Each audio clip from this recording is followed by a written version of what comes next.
الحمد للہ وحدہ والصلاة والسلام علی من لا نبی بعد۔ اعوذ باللہ من الشیطان الرجیم، بسم اللہ الرحمن الرحیم۔ رب اشرح لی صدری ویسر لی امری واحلل عقدۃ من لسانی یفقہوا قولی۔ رب یسر ولا تعسر وتمم بالخیر، آمین۔ آپ سب کو میرے طرف سے السلام علیکم ورحمۃ اللہ وبرکاتہ۔ آج کا میرا عنوان آدم علیہ السلام کے 2 بیٹوں کا قصہ۔ دنیا میں سب سے پہلے جس نے اپنے ماں باپ کی نافرمانی کی وہ قابل ہے۔ آدم علیہ السلام نے اللہ کے حکم کے مطابق قابل کی بہن کی شادی حابل کے ساتھ اور حابل کی بہن کی شادی قابل کے ساتھ کر دی۔ اس کے بعد حسد کی وجہ سے قابل نے حابل کو کہا، تو میری بہن اقلیمہ کو طلاق دے دے تاکہ میں اس کو اپنے پاس رکھ لوں۔ تو حابل نے کہا کہ یہ میری بیوی ہے۔ قابل نے اس لیے کہا کہ اس کی بہن قابل کی بہن بہت خوبصورت تھی، اس لیے اس کے دل میں حسد تھا۔ آدم علیہ السلام نے یہ ماجرا دیکھا تو دونوں بیٹوں کی تسلی کے واسطے انصاف کرتے ہوئے فرمایا کہ دونوں بھائی کوہ مینا پر قربانیاں کر کے رکھ دے، جس کی قربانی اللہ کی بارگاہ میں قبول ہوگی بس اس کی بیوی اقلیمہ ہوگی۔ یعنی بہت خوبصورت تھی اقلیمہ، اس لیے آدم علیہ السلام ان کے بیچ ان کے درمیان جو بھی حسد تھا اس کو مٹانے کے لیے ایسا کہہ رہے تھے۔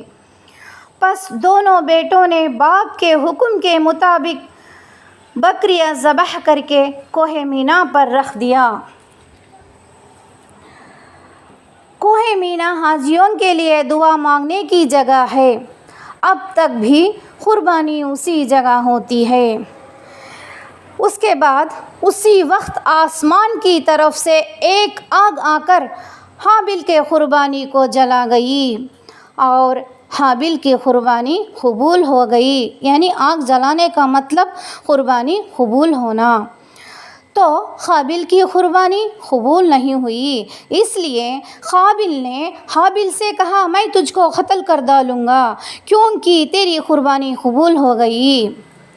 سورہ مائدہ۔ قال انما يتقبل الله من المتقین۔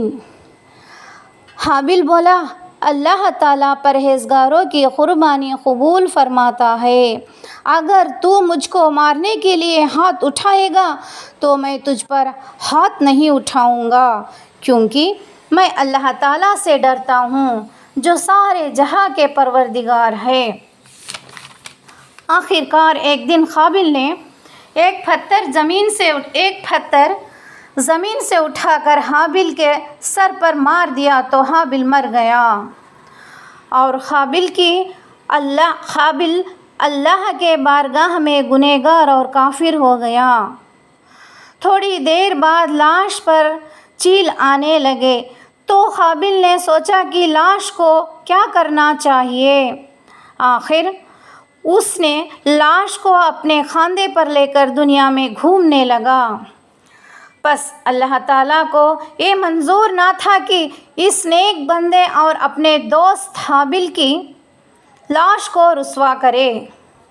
اللہ تعالیٰ سورہ مائدہ فَبَعَثَ اللَّهُ غُرَابًا يَبْحَثُ فِي الْأَرْضِ لِيُرِيَهُ كَيْفَ يُوَارِي سَوْءَةَ أَخِيهِ قَالَ يَا وَيْلَتَا أَعَجَزْتُ أَنْ أَكُونَ مِثْلَ هَذَا الْغُرَابِ فَأُوَارِيَ سَوْءَةَ أَخِي فَأَصْبَحَ مِنَ النَّادِمِينَ۔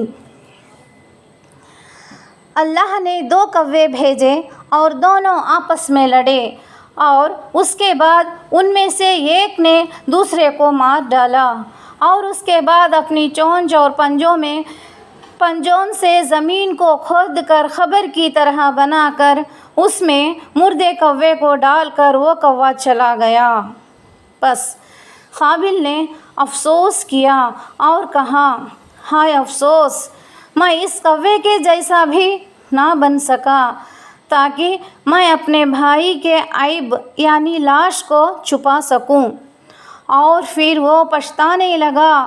سورہ مائدہ کے مطابق اس سے پہلے دنیا میں کوئی انسان مرا نہ تھا، جس کی وجہ سے معلوم ہوتا ہے کہ مردے کے بدن کو کس طرح دفن کرنا چاہیے۔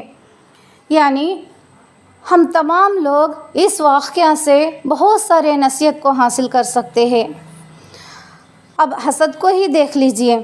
حسد کرنے کے وجہ سے ہمیں پتہ بھی نہیں چلتا تھا کہ ہمارے تمام کے تمام نیکیاں ضائع ہو جاتے ہیں، برباد ہو جاتے ہیں، اللہ تعالیٰ کے بارگاہ میں ہم گنہگار ہو جاتے ہیں اور کافروں میں شامل ہو جاتے ہیں۔ اتنا ہی نہیں، ہم جہنم کے مستحق بھی بن جاتے ہیں۔ اسی لیے ہم تمام لوگوں کے دلوں سے اللہ تعالیٰ حسد سے پاک فرمائے، آمین یا رب العالمین۔ وآخر الدعوانا ان الحمد للہ رب العالمین۔ السلام علیکم ورحمۃ اللہ وبرکاتہ۔